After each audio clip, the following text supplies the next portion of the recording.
Hello guys, I'm Krishna, cricket analyst.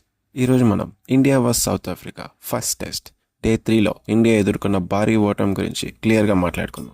Exact ఏం జరిగింది, ఎందుకు ఇండియా ఇంత దారుణంగా ఓడిపోయింది డిస్కస్ చేద్దాం ఈ వీడియోలో. మన ఇండియా 28 ఇయర్స్ తర్వాత ఇంటి మైదానంలో అత్యంత పెద్ద ఓటమిని ఎదుర్కొంది. 124 టార్గెట్ని చేయలేకపోయింది. ఇంకా స్కోర్స్ చూస్తే సౌత్ ఆఫ్రికా ఫస్ట్ ఇన్నింగ్స్లో 159 రన్స్ కొట్టారు. ఇండియా ఫస్ట్ ఇన్నింగ్స్లో 189 రన్స్ కొట్టారు. జస్ట్ 30 రన్స్ లీడ్లో ఉంది ఇండియా. సెకండ్ ఇన్నింగ్స్కి వస్తే సౌత్ ఆఫ్రికా 153 రన్స్ కొట్టారు. ఇండియాకి జస్ట్ 124 టార్గెట్ వచ్చింది. ఈజీగా చేస్తారేమో అనుకున్నాం, కానీ అన్నీ అనుకున్నట్టు జరగగా ఇండియా 30 రన్స్తో లాస్ ఉంది. ఇండియా బ్యాటింగ్కి వస్తే వాషింగ్టన్ సుందర్ ఒక్కడే బాగా ఆడాడు.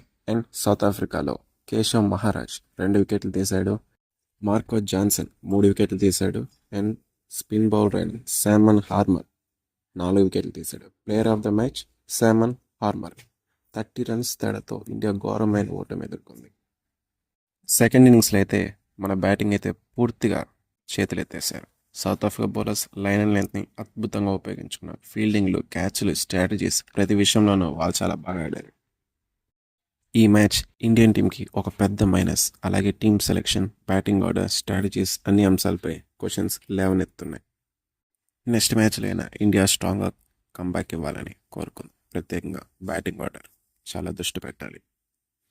ఇది ఫస్ట్ టెస్ట్ డే 3. మరిన్ని క్రికెట్ అప్డేట్స్ మరియు అనాలిసిస్ కోసం ఛానల్ని ఫాలో అవ్వండి. మీ కృష్ణ క్రికెట్ అనలిస్ట్.